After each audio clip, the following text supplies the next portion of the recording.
Hello, poetry lovers. Welcome to the second episode of Sunday Soliloquy with Megha Saxena Poet. Previous week, I had asked on my Instagram stories about which topic you would like me to think out loud on. And one of you had suggested the topic giving too much. So, in today's episode, I will talk about the art of giving. Let me begin with a terrible joke here, just because. Being human is like being a patient of hemorrhoid. If you give a shit, it hurts you. If you don't, it leaves you constipated. Alright, this isn't me laughing at my joke.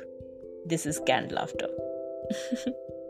Anyway, the point of sharing the joke was we are wired to find a sense of joy and relief every time we give. So, holding back from it is not something which can ever bring joy to you. However, in these days, what most people fear is not getting back enough in return of what they give. So, I would like to share a perspective here. The point was never to stretch yourself thin or to empty your vessel entirely in the process of giving. One needs to give in their own little capacity, and the knowledge of this capacity only comes through self-awareness. People behind wooden doors behave differently than people behind glass doors. Personal life is not about a profit-loss balance sheet. It's about finding fulfillment, joy, and peace. The givers give because that's where they find their joy. You should take inspiration from Mother Nature. She always gives and gives, while we take from her and give back so little. Then after calamities and pandemics, we realize how important it was for us to give back too. But Mother Nature still never asked for anything in return. Galileo has said these meaningful words. The sun, with all those planets revolving around it and dependent on it, can still ripen a bunch of grapes, as if it had nothing else in the universe to do. So why spend time in keeping a tab of your ROI of personal life? It's unlike running a business. Instead, be more aware of your capacity of giving without asking or expecting anything in return. Don't self-sabotage with keeping a lot of expectations or by depending on others too much for validation or acknowledgement of your actions. Go inward and find your joy in the action of giving itself. You are already abundant.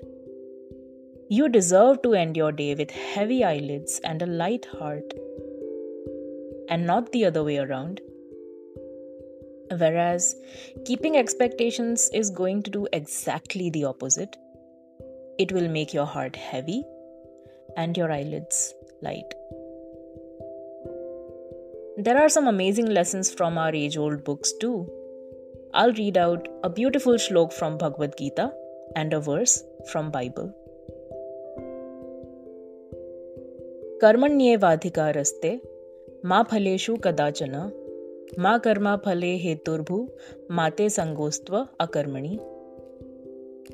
What it means is, you have the right to perform your duty, but the results are not yours to claim. Never be attached to the desire of the end result.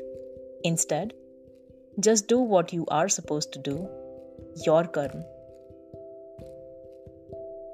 Bible says, love is patient. Love is kind. It does not envy. It does not boast. It is not proud. It is not rude. It is not self-seeking. It is not easily angered. It keeps no record of wrongs. Love does not delight in evil, but rejoices with the truth. It does not matter what your religion is or if you are an atheist. You can still learn some valuable lessons if you must open your mind and heart for it. So yes, Find your joy and fulfillment in giving. If things are meant to be, you will have them greeting back to you. If they don't, then that is not your karma. It is the karma of the other person, which you don't control. And since you never functioned with any expectations in the first place, you will be just fine. And well, if you get the goodness greeting back to you, that's a bonus then. So, double the happiness. On that thought, this is Megha Saxena, poet, signing off. Let me know if you would like me to speak on any other topic of your choice next Sunday. See you in the next episode. Stay kind.